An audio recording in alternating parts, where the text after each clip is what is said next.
അനീഷ് കുളത്തിലൊക്കെ നീന്താറുണ്ട്. ഉണ്ട്. ഈ കുഴമ്പ് തേച്ചുള്ള നീന്തലും കുളിയും ആരോഗ്യത്തിന് വളരെ നല്ലതാ. അപ്പൊ അതുകൊണ്ടാണ് നമ്മള് ടാസ്ക് ഒക്കെ തരുമ്പോ കുളമാക്കാൻ നോക്കുന്നത്.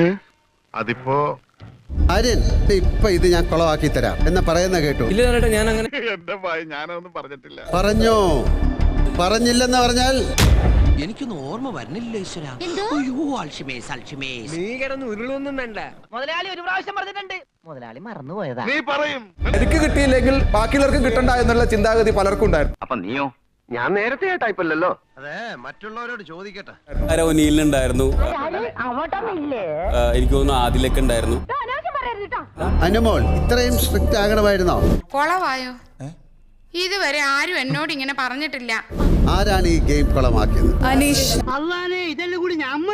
എന്നെ കണ്ടാൽ അറിഞ്ഞൂടെ, ഞാൻ അത്രക്കാരനല്ല. അല്ല, പലരും അങ്ങനെ പറയുന്നുണ്ട്, പക്ഷെ ഞാൻ അങ്ങനെയല്ല. എന്താണ് അനീഷ് കുപ്പികളൊക്കെ എടുത്തെറിയാൻ തോന്നിയ ഒരു ചേതോ വികാരം? വെളിയിലിരിക്കണ പാമ്പിനെടുത്തിട്ട് അയ്യോ